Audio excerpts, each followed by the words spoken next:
दोस्तों वैसे तो दुनिया में बहुत सारे इन्वेंशंस होते रहते हैं।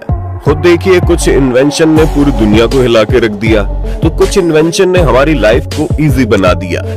आप हमारे इस बात में हाँ जरूर मिलाएंगे कि वक्त वक्त पर इन इन्वेंशन ने हमारी जरूरतों को न सिर्फ पूरा किया है बल्कि हमारी दुनिया ही बदल दी।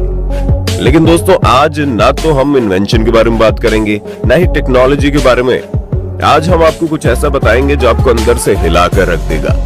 दोस्तों असल में ये जो इन्वेंशन होते हैं वो इतने आसान होते नहीं जितने दिखते हैं। इसमें इन्वेंशन करने वाले का टाइम, पैसा, लगभग बहुत कुछ जाता है और कभी कभी तो उनकी खुद की जान भी। जी हाँ दोस्तों, उनकी जान भी। आप भी सोच रहे होंगे हम ये बकवास क्यों कर रहे हैं, तो दोस्तों ये बकवास नहीं, बिल्कुल सच है। यकीन नहीं आ रहा तो वीडियो के एंड तक बने रहिए, जिसके बाद आपको खुद समझ में आ जाएगा कि सच आखिर है क्या। दोस्तों आपको शायद पता ही होगा कि अपनी इन्वेंशन का सबसे पहला ट्रायल साइंटिस्ट खुद ही करते हैं, लेकिन कभी कभी ये ट्रायल उनके लिए इतने खतरनाक हो जाते हैं जिसकी वजह से उनकी जान चली जाती है। एग्जाम्पल के तौर पर आप साइंटिस्ट लुइस स्लोटन को ही ले लीजिए। यही थे वो जिन्होंने सबसे पहले प्लेटिनियम बम इन्वेंट किया और वर्ल्ड वॉर 2 में अपना बहुत बड़ा योगदान दिया था। आपको जानकर हैरानी होगी, अपने इन्वेंशन को एग्जीक्यूट करते वक्त इनकी मौत हो गई थी, लेकिन उनकी मौत के बाद कई फिजिशियन ये मानते हैं कि ये एक प्रिवेंटेबल एक्सीडेंट था। एक और साइंटिस्ट थे जिसका नाम था वेलेरियन अबोवॉक्स्की। ये भी अपने इन्वेंशन को एग्जीक्यूट करते करते दुनिया छोड़ गए और ये दोनों अकेले ऐसे साइंटिस्ट नहीं है जिनके साथ ऐसा हुआ। फ्रेंच राइकेलेट ये भी एक साइंटिस्ट थे जिन्होंने पैराशूट का इन्वेंशन किया था। इनके साथ घटना ये हुई कि 11 साल असफल ट्रायल के बाद वो खुद अपने एक्सपेरिमेंट को प्रूव करने के लिए एफिल टावर से कूद गए। अब सवाल ये है कि आखिर इन साइंटिस्ट की मौत के पीछे सच में इनके द्वारा की गई गलती थी या पॉलिटिकल पावर। आज हम इसी सवालों का जवाब आपको देंगे, जिसे सुनने के बाद आपके होश उड़ जाएंगे। तो चलिए बिना किसी देरी के शुरू करते हैं आज की हमारी स्पेशल वीडियो। लेकिन उससे पहले वीडियो को लाइक और शेयर करना ना भूलिएगा। तो लेट्स स्टार्ट टुडेज वीडियो। दोस्तों सबसे पहले बात करते हैं साइंटिस्ट लुइस स्लोटन की। दोस्तों ये एक ऐसे कैनेडियन साइंटिस्ट थे जिन्होंने फिशन रिएक्शन से बाकी साइंटिस्टों की जान बचाने के लिए खुद को प्लूटोनियम बम के सामने झोंक दिया। जरा सोचिए आज के जमाने में ये पॉसिबल है। खैर इस घटना के बाद लुइस स्लोटन 9 दिनों तक बहुत ज्यादा बुरी तरह से कंडीशन में थे, जिसके बाद उनकी मौत हो गई। अब भले ही वो दुनिया को छोड़ गए, लेकिन उन्होंने दुनिया को यूरेनियम कोर्स और प्लूटोनियम कोर्स जो आज के वक्त में फिशन रिएक्शन में इस्तेमाल किए जाते हैं वो देकर गए। उनकी मौत के बाद जब इस पूरी घटना पर रिसर्च होनी शुरू हुई, तब जाके ये बात सामने आई कि इस कहानी की शुरुआत तब हुई थी जब पूरी दुनिया में वर्ल्ड वॉर 2 शुरू हुआ था।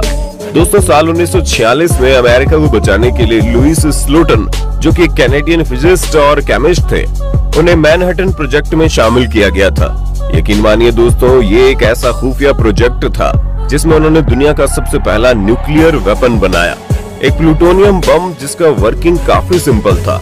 जानना चाहते हैं क्या था? तो वीडियो को लाइक कर दीजिए और बने रहिए हमारे साथ। दोस्तों इसमें 2 रेडियो एक्टिव मटेरियल को आपस में मिला दो, उससे निकलने वाली एनर्जी सब कुछ बर्बाद करके रख देगी। लगभग इस पूरे वर्किंग को सेट करने के लिए उन्होंने यूज किया मेटल के 2 हाफ स्पेयर, जिसमें से एक स्पेयर में उन्होंने भरा बेरिलियम कोर जो कि एक न्यूक्लियर रिफ्लेक्टर है, और दूसरे हाफ में उन्होंने डाला प्लूटोनियम कोर। इसके बाद इन दोनों स्फीयर को सही जगह पर प्लेस किया गया। हाँ ये अलग बात है कि उसे पूरे तरीके से फिक्स नहीं किया गया, वरना वो ब्लास्ट वहीं हो जाता। यही कारण था दोस्तों जिसकी वजह से उन्होंने उन दोनों के बीच स्क्रू ड्राइवर रखा था ताकि वो आपस में ना मिले। हुआ ये दोस्तों कि एक दिन जब वो इस इन्वेंशन के बारे में बाकी साइंटिस्ट को बता रहे थे, तब गलती से उनके हाथ से स्क्रू ड्राइवर फिसल गया, जिसके बाद हुआ ये कि ये दोनों हाफ एक दूसरे से कनेक्ट हो गए। जाहिर सी बात है 2 रेडियो एक्टिव एलिमेंट मिलने के बाद रिएक्शन आपको अच्छे से पता ही होगा। जी हाँ बिल्कुल सही, गर्मी, बहुत ज्यादा गर्मी और रेडिएशन। अब इस घटना के बाद पूरे रूम में हीट वेव्स फैल गए और रेडिएशन की वजह से पूरा का पूरा रूम ब्लू हो गया। अब यकीन मानिए इससे बहुत बुरा हो सकता था, लेकिन लुइस ने अपने बाकी के कलीग्स को बचाने के लिए उस स्फीयर को अपनी बॉडी से ढक लिया और उन दोनों स्फीयर को अलग करने लगे। कुछ वक्त बाद उन्होंने दोनों स्फीयर को अलग तो कर दिया, लेकिन वो खुद रेडिएशन के शिकार हो गए। अब ज्यादा रेडिएशन के कांटेक्ट में आने से उनकी जान रेडिएशन पॉइजनिंग की वजह से चली गई। इस इंसिडेंट के बाद बाकी लैब को एक सीख मिली। वो सीख थी कि सेफ्टी स्टैंडर्ड को बढ़ाना। लेकिन दोस्तों, यही वो साइंटिस्ट थे जिनकी वजह से दुनिया को फर्स्ट न्यूक्लियर बम दिया, और यही वो दौर था दोस्तों जिसके बाद न्यूक्लियर बम बनाने का सिलसिला शुरू हुआ। अब दोस्तों, जहां एक तरफ बम बनाए जा रहे थे तो पूरी तरफ अमेरिका में 20 दिसंबर 1951 को एक्सपेरिमेंटल ब्रीडर रिएक्टर 1 ये डेवलप हुआ। दोस्तों, ये दुनिया का सबसे पहला पावर प्लांट था जो एटॉमिक फिजन के हेल्प से स्टेबल और यूजेबल इलेक्ट्रिसिटी प्रोड्यूस कर पाया। आप यकीन नहीं करेंगे, लेकिन ये हमारी हिस्ट्री का टर्निंग पॉइंट था, जहां से साइंटिस्ट के दिमाग में ये बात आई कि इलेक्ट्रिसिटी प्रोड्यूस करने का ऐसा जरिया है जहां से ज्यादा पोल्यूशन होता ही नहीं है। एग्जाम्पल के तौर पर आप कॉल ले लीजिए। आपको शायद पता ही नहीं होगा, इस कॉल के पोल्यूशन की वजह से हर साल 25 लोग मारे जाते हैं। अब जरा सोचिए, हमारे पास एक अच्छा खासा सोर्स है बिजली को सही ढंग से प्रोड्यूस करने का, लेकिन हम कर ही नहीं पा रहे, जिसका सबसे बड़ा कारण है ब्लैक मार्केट। ऐसे क्या देख रहे हैं? वीडियो को लाइक कर दीजिए, एंड तक बने रहिए, क्योंकि ये तो कुछ भी नहीं, आगे जो है उसको देखने के बाद आपकी आंखें खुली की खुली रह जाएंगी। चलिए चलते हैं आपको अपने अगले साइंटिस्ट की ओर, वैलेरियन अबोवोकोस्की।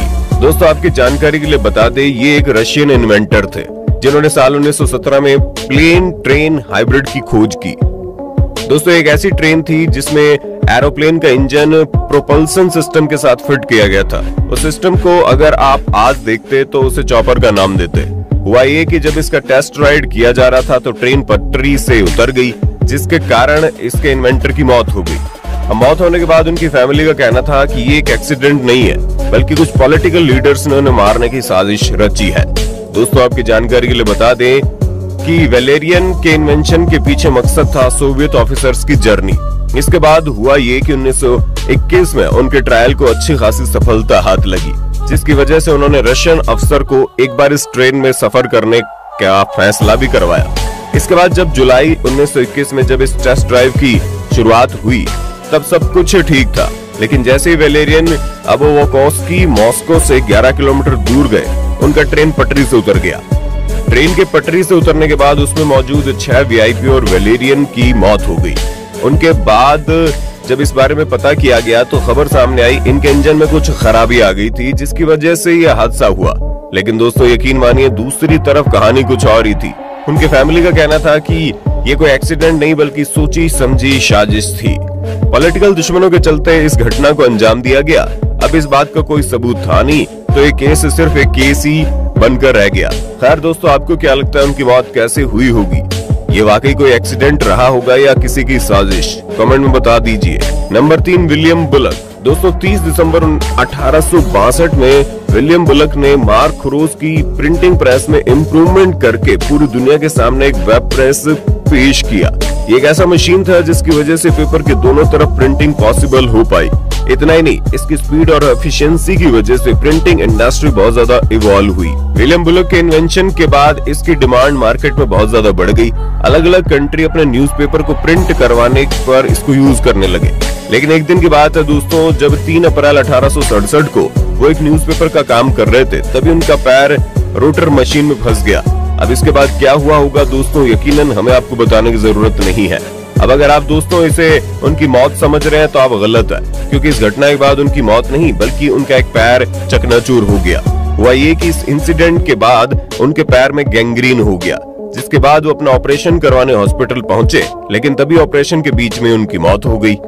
अब उनके मौत के पीछे की वजह एक्सेस ब्लड लॉस था या कुछ और, ये बात गूगल भी नहीं जानता। लेकिन ये बात तो आप यकीन के साथ कह सकते हैं कि उनके ही इन्वेंशन ने उनकी जान ले ली।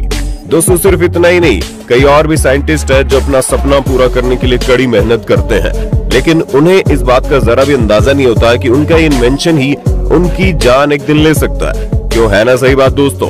वेल, हमें लगता है आज का वीडियो आपको बहुत पसंद आया होगा। आया है तो वीडियो को लाइक और शेयर भी कर देना।